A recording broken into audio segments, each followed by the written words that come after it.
خب فکر کنم صدای ما الان وصل شد. خب همون جوری که مستحضر هستین صدای ما الان وصل شده.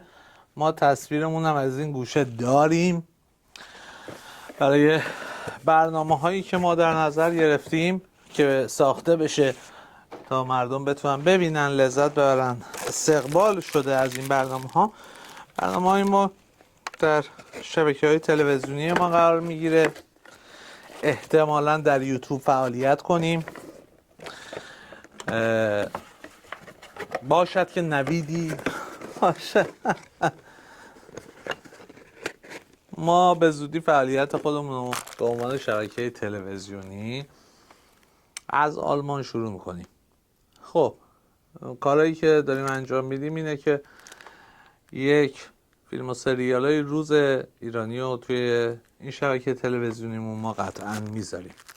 دو، ما اینجا برنامه های خودمون رو میسازیم، یعنی پرودوسر تولید میکنیم، فیلم، سریال، سینمایی، و این نوید رو میتونم بدم به بچه های ایران که کارهای سینماییشون، فیلم های کوتاهشون رو بدم به ما. من و تیم من با پخش کننده هایی که در ارتباط هستیم میتونیم فیلم ها رو برسونیم به جشنواره‌های بزرگ. خب چی از این بهتر برای بچه های ایران. حالا چیزی که هستش یه ذره اینجا شلوغه، به بزرگی خودتون ببخشین، ولی چیزی که هستش خواستم بگم که آره امروز صدا رو وصل کردم به دوربین. هورا! اینجا هم دفتر کار منه. بچه ها عرضم به حضور شما که به این دفتر کاری که انجام میدم، ضبط و صدا و فلان و بیسار و اینا، آتلیه عکاسی هستش اون گوشه، پرده سبزه، یه دو سه تا دکور زدیم اینجا دیگه، داریم حالش رو میبریم.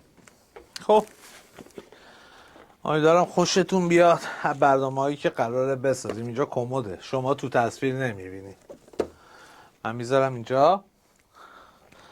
و در آخر و حرف آخر اینکه ما خیلی خفنیم، ما یه تیم خیلی قوی هستیم، خیلی تلاش کردیم به اینجا رسیدیم، خیلی تلاش کردیم ثبتش کردیم. دست‌های پشت پرده بله میباشد، دست‌های پشت پرده هم هستن، دوستانی که نخواستن اسمی ازشون گفته بشه، آورده بشه، ولی در مجموع ما با همه رفیقیم، همه رو دوست داریم تا جایی که به ما لطمه نزنن، ضرری نداشته باشن.